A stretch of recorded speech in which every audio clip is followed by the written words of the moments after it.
Як юнак беларускага паходжання забіў савецкага пасла ў Варшаве.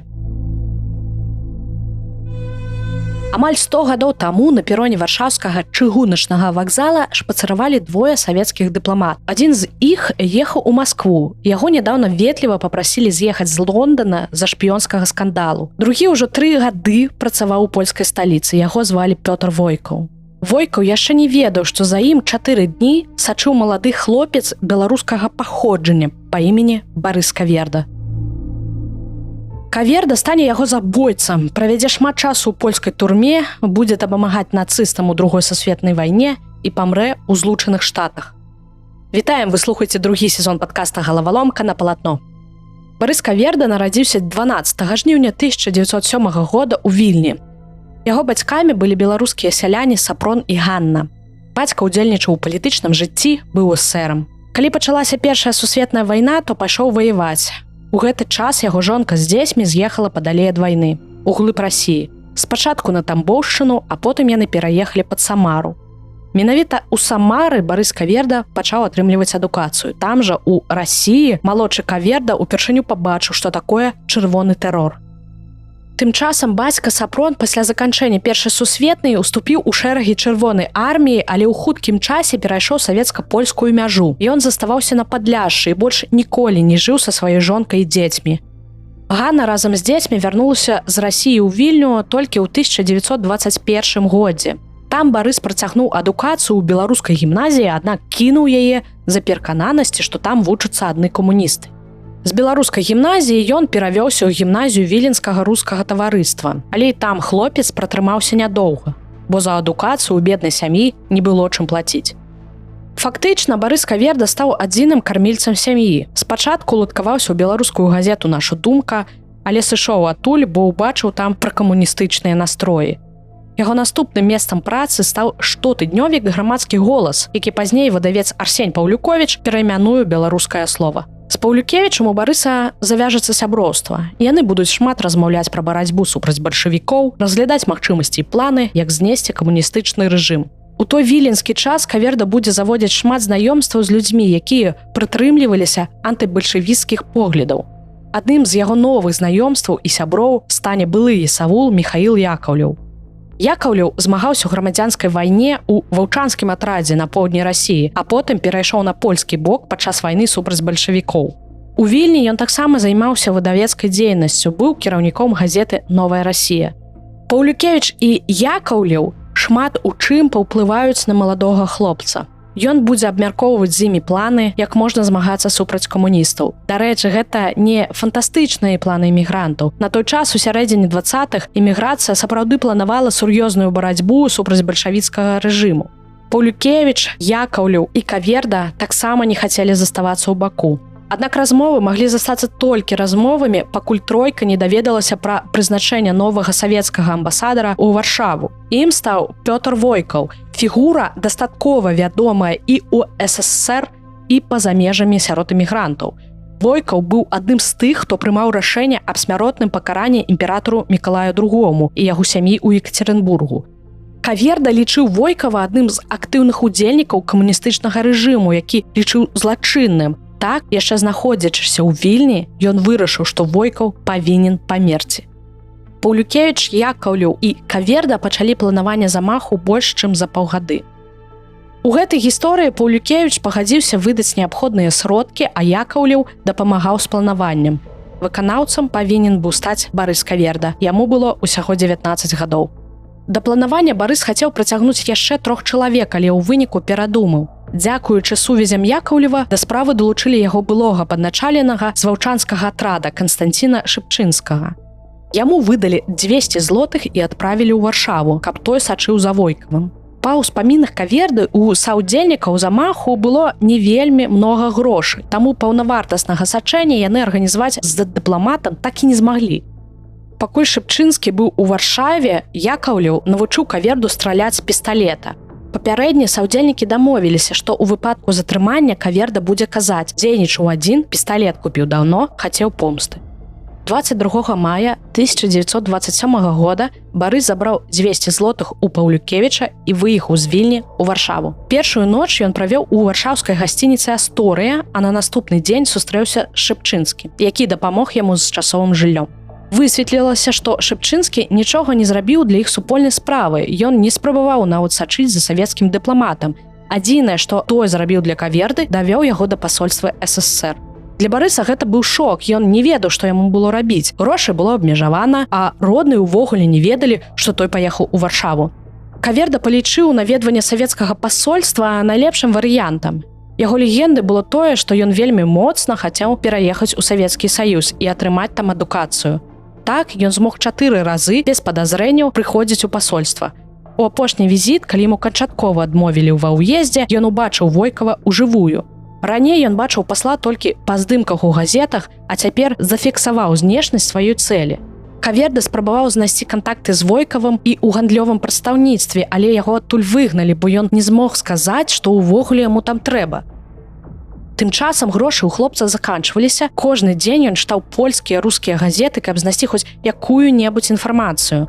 Так, 3 чэрвеня ён прачытаў у газеце «Кур'ер чырвоны», што Войкаў павінен з'ехаць у Маскву. Каверда ўжо думаў ад безвыходнасці ехаць у Вільню, але тая нататка змяніла яго лёс.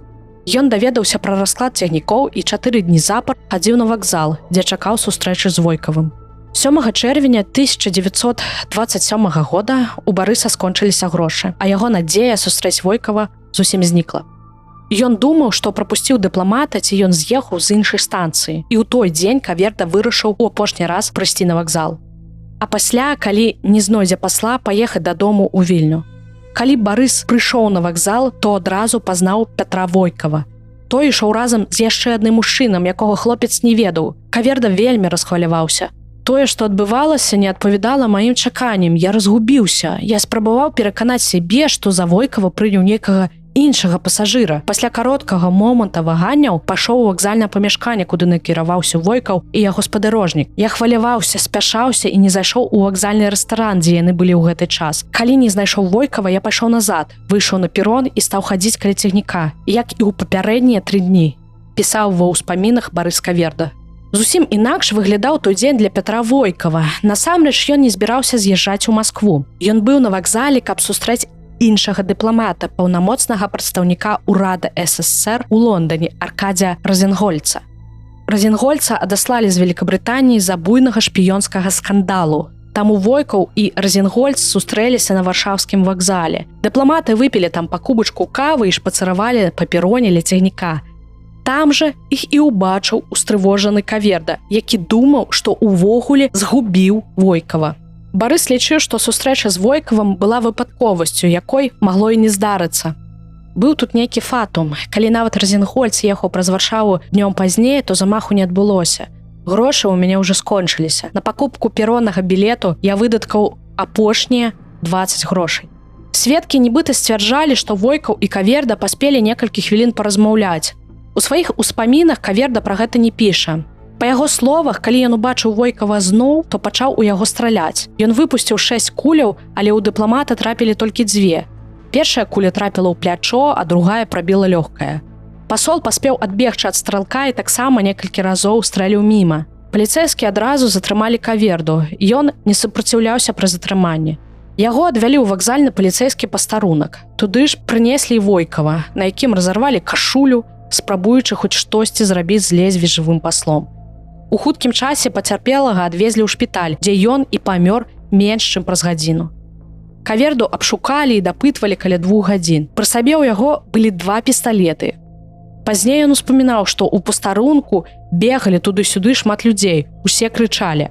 А пасля допыту яго адвезлі ў турму Павяк. Афіцыйна Варшава выказвала савецкаму ўраду спачуванне, але адмовілася выдаваць Каверду. Польская прэса малявала з яго героя, а ў Савецкім Саюзе праходзілі дэманстрацыі, якія павінны былі паказаць, як увесь савецкі народ злуецца за смерці пасла. Рэакцыя Масквы тады, як і цяпер на ўсе міжнародныя падзеі, была дзіўнай. Яны абвінавацілі ў забойстве брытанцу, а потом і паляку. Усяго за некалькі дзён Барыса Каверду дапыталі і прызначылі дату суда на 15 чэрвеня 1927 года. З моманту замаху прайшоў толькі тыдзень. Падчас следства і суда хлопец не выдаў ні аднаго са сваіх саўдзельнікаў. Я прытрымліваўся схемы, раней устаноўленай і абдуманай, што саўдзельнікаў у мяне няма, ніхто пра мае намеры здзейсніць замах не ведаў. Асноўнай прычынай стрэлу ў Войкава быў намер адпомсціць за бядоты, які здзейсніў камуністычны рэжым у Расіі, а Войкаў быў актыўным дзеячам гэтага рэжыму. Па меркаванні Каверды яго справу разгледзелі хутка, бо паміж польскім і савецкім урадам была дамоўленасць. Суд прайшоў усяго за адзін дзень. Абарона настойвала на тым, што нянавісць юнака да бальшавіцкага рэжыму – гэта змякчальныя абставіны. Дарэчы, падобны выпадак адбыўся 4 гадамі раней у Лазане. Белы імігрант Морыс Конрадзі застрэліў савецкага дыпламата і параніў 2 яго спадарожнікаў. Конрадзі апраўдалі, а на судзе ён выступіў з абвінавачваннем супраць кастрычніцкага перавароту і бальшавіцкага руху. Масква, у сваю чаргу, разарвала адносіны са Швейцарыяй і забараніла яе грамадзянам уезд у СССР. У той час паміж Польшай і СССР існавала значная напружанасць у адносінах. Афіцыйная Варшава, вядома, шукала хутчэй разрадкі, чым эскалацыі. Савецкі Саюз пакрысе выходзіў з міжнароднай ізаляцыі і пазбягаў выканання дамоўленасцяў Рыжскага міру. У час, калі Войкава забілі, Варшава і Масква вялі перамовы пра дамову аб ненападзе. Падчас судовага працэсу дапыталі дзясятак сведак, у тым ліку і бацькоў Барыса Каверды, якія даведаліся пра забойства з газет.